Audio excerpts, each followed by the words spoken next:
আল্লাহ নবী বলেন, লা ইয়াজনি জানি হিনা ইয়াজনি ওয়া হুয়া মুমিন, ব্যভিচারকারী যখন ব্যভিচার করে তখন তার ঈমান থাকে না। ব্যভিচার করা অবস্থায় তার ঈমান উপরে ঘুরতে থাকে। একবার চিন্তা করেন যদি ওই অবস্থায় মারা যায়। ওয়ালা ইয়াসরিকু সারিকু হিনা ইয়াসরিকু ওয়া হুয়া মুমিন, চুরি যখন চুরি করে, চোর যখন চুরি করে, চুরি করা অবস্থায় তার ঈমান থাকে না, ঘুরতে থাকে। ওয়ালা ইয়াশরাবুল খামরা হিনা ইয়াশরাবু ওয়া হুয়া মুমিনুন, মদ পান করা অবস্থায় তার ঈমান থাকে না, ঈমানটা ঘুরতে থাকে। ওয়ালা ইয়ানতাহিবু নুহবাতান হিনা ইয়ানতাহিবু ওয়া হুয়া মুমিনুন, ছিনতাইকারী যখন ছিনতাই করে তখন তার ঈমান থাকে না, ঈমান ঘুরতে থাকে। আহারে, ছিনতাইকারী আর জিনাকারী আর মদপানকারী তারা যদি একবার ভাবে ওই অবস্থায় যদি আবার মরণ হয়, যে অবস্থায় আমার ঈমানটা যদি না আসে, অপরাধ করা অবস্থায় যদি তার ঈমান না আসে, ওই অবস্থায় যদি তার মরণ হয়ে যায়। সহিহ বুখারীর 6612 নম্বর হাদিসে আল্লাহ নবী বলেন, ইন্নাল্লাহা কাতাবা আলা ইবনি আদম হাজ্জাহু মিনাজ জিনা আদরাকা যালিকা লা মাহালা। আদম সন্তানকে আল্লাহ জিনার পরীক্ষা দ্বারা পরীক্ষা করবেন, কোনো সন্দেহ নাই। ফাজিনাল আইনি আন-নাজরু, চোখের জিনা হলো দেখা। কোন অবৈধভাবে যেই নারীকে দেখা আপনার হারাম, তার দিকে তাকানো, এটা চোখের জিনা। বর্তমান জামানায় হয়ে গেছে কি কথা কয়, মুখ না ঢাকলেও নারীর পর্দা হয়ে যায়। তাহলে চোখের জিনা আর কোনটা? নারীর চেহারা যদি না ঢাকলে পর্দা হয়, তো চোখের জিনা কোনটা?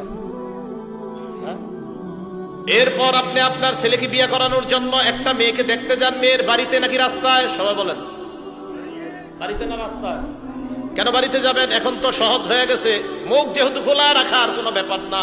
চা দোকানের সামনে দেখলেই তো হয়, দেখে নেবেন। চা দোকানের সামনে, কলেজে বাইরে দেখবেন শেষ। হ্যাঁ, টাকাও বাঁচবো, এই তো সুন্দর কথা। কয় টাকাও বাঁচবো, সুন্দর কথা। আব্বারে বলবে, আব্বা চা স্টলের সামনে দেখছি। তাহলে বলেন মুখ ঢাকতে হবে কিনা? আরে মুখ ঢাকতে হবে বলেই তো ছেলে সামান্য সময়ের জন্য ওই দিন মেয়েটাকে দেখা যায়। কত রকমের বিপদে যে একের পর এক পড়বেন আল্লাহ জানে। তো দেখেন, এইগুলো এটা।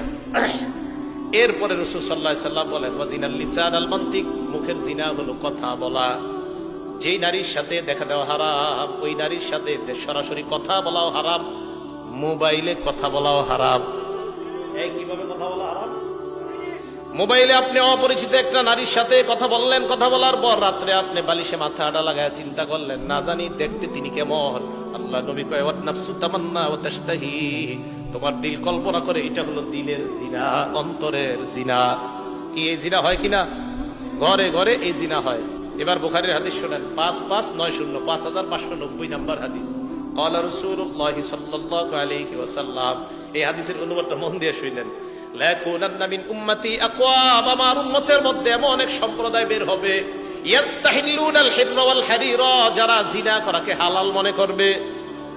ওয়াল হারিরা, রেশমের পোশাক পরা হালাল মনে করবে। ওয়াল খামরা, মদ পান করা হালাল মনে করবে। ওয়াল মাআজিফা, মাআজিফের অনুবাদ করমুনি, ঢোল তবলা গান বাদ্যকে হালাল মনে করবে। বললেন, ইয়া রাসূলুল্লাহ ইযানলি ফিজ জিনা, হুজুর আমারে জিনা করার অনুমতি দেন। নাউজুবিল্লাহ, কি করার অনুমতি চাইছে? জিনা করার। এবার আশেপাশে সাহাবায়ে কেরাম তো আপনার কি ওই কি আর কথা খুঁজে পায় নাই নবীজিরে কওয়ার। সাজারুহু ওয়াকালু মাহ মাহ, সবাই বলতে, এই আরে থাম থাম, আমরা এরকম বলি না, এই থাম থাম, এই কি কও নবীজির এগুলা? এই তুমি কোথায় কি কও? নবীজিরে এসে কইতাছে, হুজুর আমারে জিনা করার অনুমতি দেন। সাহাবারা থামাইছে, এই থামো। আল্লাহ নবী কত বড় দয়ার নবী। আল্লাহ রাসূল কয়, উদনুহু, তাকে আমার কাছে আসতে দাও। আল্লাহ নবী বললেন, উদনুহু, আমার কাছে তাকে আনো। ফাদানাহু করিবাম মিনহু, আল্লাহ রাসূলের কাছে তাকে নিয়ে যায়। আমার নবী দিলের কত বড় ডাক্তার দেখেন। আল্লাহ নবী বলেন, শোনো, তুমি আতুহিব্বুহু লিউম্মিকা, তুমি আমার কাছে জিনা করার অনুমতি চাইলা, তোমার মায়ের সাথে এই কর্মটা অন্য কেউ করো কিনা তুমি পছন্দ করো কিনা? ওই ব্যক্তি জবাব দেয়, লা জাআলানি আল্লাহু ফাদাকা ইয়া রাসূলুল্লাহ, আল্লাহর কসম, আমার মায়ের সাথে কেউ ব্যভিচার করবে এটা আমি পশ্চিমকালেও পছন্দ করি না। আল্লাহ নবী বললেন, ফান্নাসু লা ইউহিব্বুনা লিউম্মাহাতিহিম, কোন মানুষ তার মায়েদের সাথে তুমি ব্যভিচার করবা, কেউ ব্যভিচার করবে, এটাও তারা তাদের মায়েদের জন্য পছন্দ করবে না। এরপর নবী বললেন, আতুহিব্বুহু লিইবনাতিক, তুমি কি তোমার মেয়ের সাথে অন্য কেউ অপকর্ম করুক, জিনা করুক পছন্দ করবা? জবাব দিলেন লা ফাদাকা ইয়া রাসূলুল্লাহ জাআলানি আল্লাহু ফাদাক, আল্লাহর কসম এটা আমি অপছন্দ করি। আল্লাহ নবী বললেন ফান্নাসু লা ইউহিব্বুনাহু লিবানাতিহিম, মানুষ তাদের কন্যার সাথে কেউ অপকর্ম করবে এটা পছন্দ করে না। নবী বললেন আতুহিব্বুহু লিউখতিকা, তোমার বোনের সাথে কেউ অপকর্ম করবে পছন্দ করো কিনা? ওই ব্যক্তি জবাব দিলেন না। আল্লাহ নবী বললেন ফান্নাসু লা ইউহিব্বুনাহু লিআখাওয়াতিহিম, কোন ভাই তার বোনের সাথে কেউ ব্যভিচার করবে এটা কোন ভাই চায় না।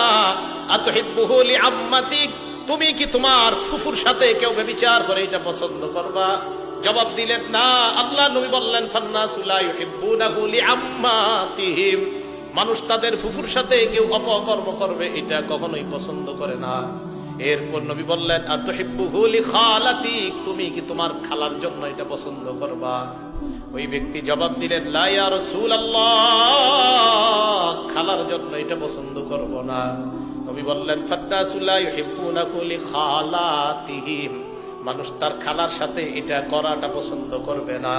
ওই ব্যক্তি নিচের দিকে তাকায় আছে। আল্লাহ নবী তার মাথায় হাত রেখে বললেন আল্লাহুম্মা গফির যামবা, মাবুদ আপনি তার গুনাহগুলো মাফ করে দেন। এরপর বললেন অতখির কলবা, আল্লাহ আপনি তার দিলটাকে পবিত্র বানায়া দেন। ওয়াহাসসিন ফারজা, তার লজ্জাস্থানটাকে আপনি হেফাজত করেন। সাহাবারা বলেন ফালাম ইয়াকুন যালিকাল ফাতা লাম ইয়ালতাফিত ইলা শাইইন, ওই যুবকের অবস্থা এমন হয়েছে এরপর ওই যুবক কোন নারীর দিকে তাকানো দূরের কথা, কোন জিনিসের দিকে এইভাবেও ফিরা তাকাইতো না।